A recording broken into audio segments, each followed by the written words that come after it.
is Anna McKechnie. And I'm Luke Curran. Together tonight we present you Scarfie TV. On tonight's show, we check out the OUSA presidential candidates. We discover an artist of the week. Talk to TV3's Hilary Barry. We join Andy for Sports Zone. And have a look at what grad recruitment programs offer students. Last week, Scarfie TV looked into 4 of the 7 OUSA presidential candidates. This week, Paul talks to the remaining 3 candidates standing for this prestigious position. With the chalk still on the ground from last year's executive elections, this year's campaign is heating up. Already it has been too hot to handle for presidential candidate Kenny Newstub, who withdrew last Friday, issuing the statement, "Let pain and pleasure, success and failure shift as they might. It is only action that can make a man, but I can't be bothered." Remaining candidates have stepped up their campaigns with promotional websites and sofas around campus. This week we talked to Ian Fraser and David Marquardt to find out what they would do as president of OUSA. One of the important parts of my campaign platform is the gym. I think that the recreation facilities are severely lacking at Otago. It's a top-level research university, and the gym and the equipment in the gym should be of the same elite status, so I think that's one thing I really like to improve as president. Ideas we've got that we're definitely working on at the moment are for a common lunch hour, so that people have no tutorials, no lectures, for 1 hour where they can all kind of congregate on campus. I mean, this would be great then in terms of organising all sorts of other things where you actually want students to attend, like student general meetings, but also like playing live music. Students Organised for Action presidential candidate Ian Fraser defended their politicisation of the OUSA elections, telling a story of increasing student participation in politics.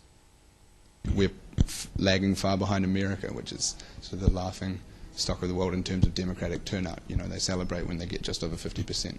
We're getting 10%, you know. I would definitely say there's an apathetic majority out there, but if you tickle them the right way, you know, they tend to show their true colours. David Marquardt, on the other hand, reflected the views of last week's presidential candidates.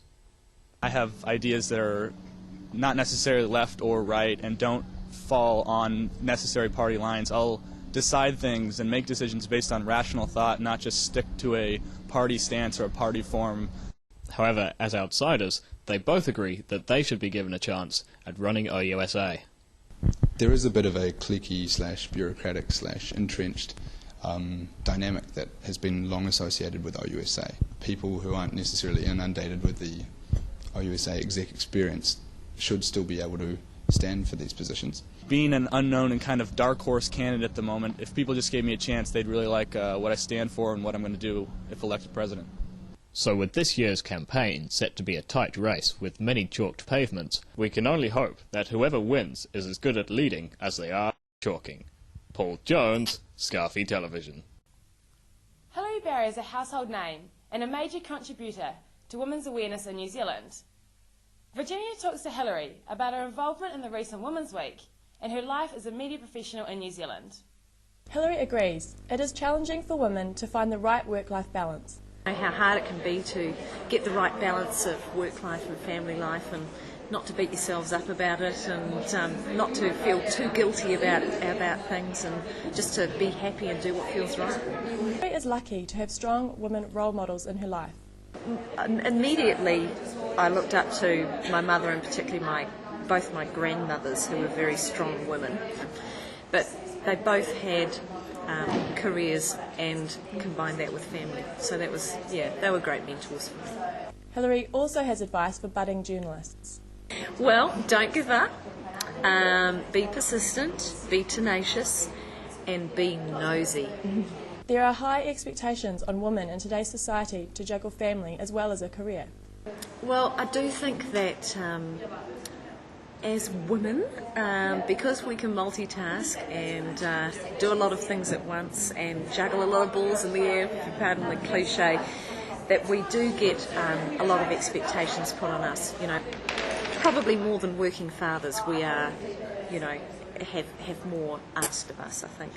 Hilary speaks about her husband's experience as a part-time stay-at-home father. Acquaintances of his will say, "So when are you going to get a real job? How's the holiday going at home with the kids?" You know, those sorts of things, which are, you know, equally as bad as, you know, sexist labels being put on women. Now we head over to Andy for another episode of Sports Zone.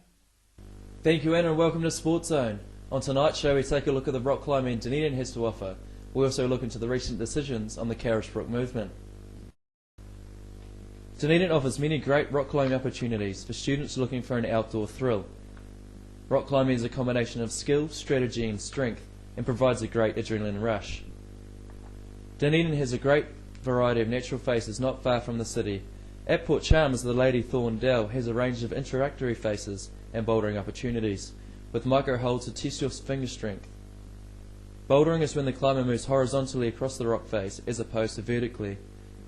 Bouldering is a quick thrill and requires no ropes or harnesses, so it can be much more affordable than horizontal climbing. At Long Beach, there are many opportunities for both climbing and bouldering, with climbers usually found on the central faces on the beach. At the north end of the beach, there are numerous caves and rock faces that make for awesome bouldering. Most of you will be aware of the decision to move Carisbrook to a bigger and better location. Kusha brings us the happenings on the final meeting concerning this decision. Even before entering last Wednesday's meeting, the bagpipes sent an ominous sign that Carisbrook, as we knew it, was about to be farewelled. Suspicions were confirmed when Chairman of the Carisbrook Trust, Malcolm Farry, finally announced that Dunedin was to have a new Carisbrook, which sees the University of Otago to play a significant role. Vice-Chancellor David Skegg confirmed that the university is looking at the feasibility of backing the stadium. I would just like to say on behalf of the University of Otago that we strongly support this concept of a new Carisbrook alongside the tertiary campuses in the city. With the university expected to foot a significant portion of the bill, it is only fair for students to ask why the university is prepared to pay for a stadium and not lower fees. I think the money that they want to put towards Carisbrook out of student subsidies and whatnot could be put towards better things. OUSA President Paul Chong sees OUSA's role in the project as particularly important in terms of Unipol's status, with the likelihood of Unipol being shifted to the new site. I think the main involvement that OUSA would play in this project would be through our involvement with Unipol. So the gym facilities down currently on Anzac Avenue, we actually own 40% of, joint ownership with the university and OUSA. And so there is a possibility of moving that facility down to the new complex. And so we'd have to effectively look at what's best for our students and review the options. Chong neither confirmed nor denied his support for the venture. I'm quite split actually at this moment. I think I quite like the dream, but at this stage it very much feels like it's still a dream. Scepticism aside, he's hoping Malcolm Farry and company can apply their much talked about can-do attitude and build a complex that is going to be beneficial to future university students and secure Dunedin the much desired World Cup matches. I'm Kushla Norman for Scarfie Television. That's all for Sports Zone tonight. Back to you, Luke and Anna. Cheers for that, Andy. The university year is looming closer, and the pressure is on for a number of students to find suitable jobs as they complete their degrees. Anna and Sam investigate the graduate recruitment options open to Otago Uni students. With the year coming to an end, many students can say goodbye to their study and assessments and welcome the new challenge of embracing life in the workforce. Student recruitment facilities here at Otago University offer a range of career options for students to investigate after their studies. Point of view, it's a good idea to investigate what areas of strength you're into.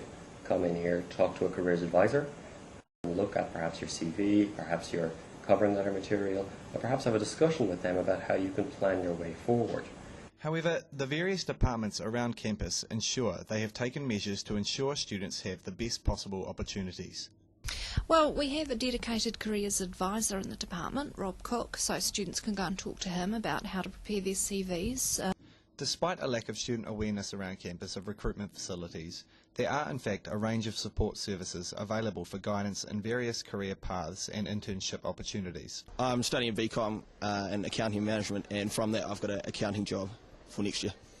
And how did you come about finding that? I went to the careers fair and saw a range of firms there, and I did a number of applications, interviews, that sort of thing, and then finally got offered the job and accepted it. All the recruitment stuff's all about law and whatnot, and not a huge amount about politics. Helen Riley and Deborah Bray of Student Job Search spoke to Scarfie Television about what their contribution to student employment and the role of government funding plays in preparing students for the future. The Future Grad program that we have here is to help students find skilled or course-related work while they're studying, and the idea is to upskill them as they're studying so that when they graduate they have something on their CV and they have good skills to, to help them through that recruitment process.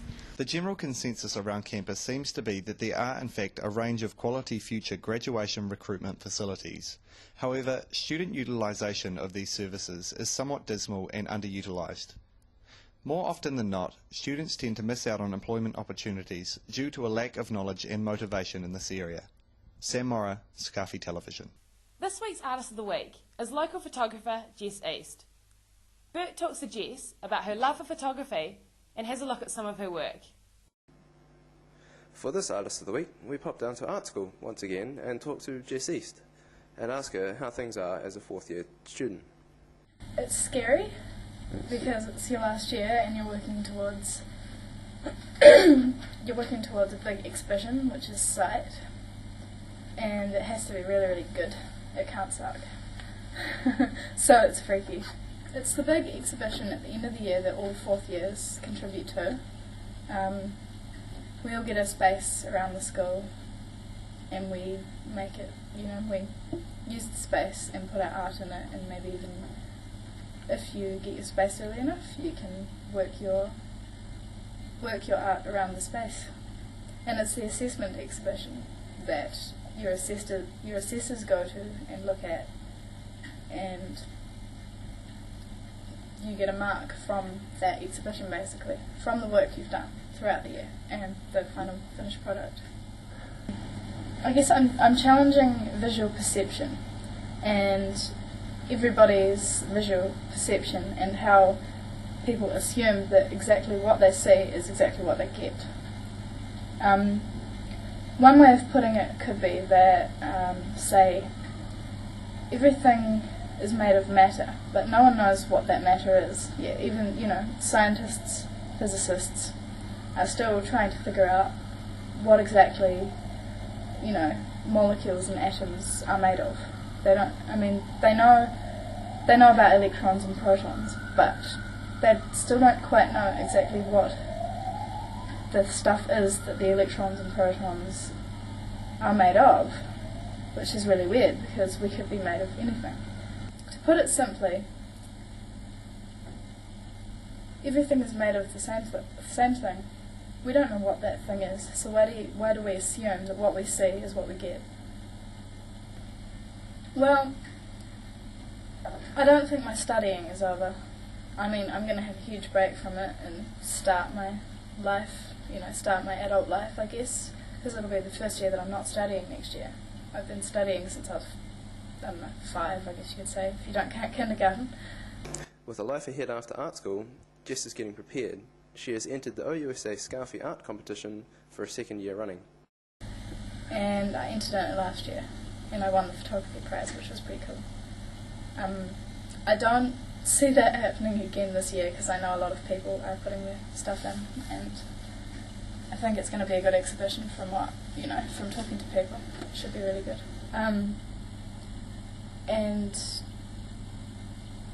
yeah, things will probably take a practical turn next year. I don't know if I'll make much art. I'll be doing a lot of work because I'm getting married at the end of next year. But after that, after we've got ourselves all set up, I can see there's a lot of things that I want to do. I want to explore this whole science thing and perception thing, and maybe even, study politics or something. I don't think my journey into this area is going to end. I think I'm just gonna keep exploring, really. From art school to the world, but for Scarfie TV. That's all for tonight's show. From all of us here at Scarfie TV, stay Scarfie, Dunedin. Well, you guys are brilliant, weren't you? Eh? Oh, you were pretty good. Yeah, Sports Zone, eh?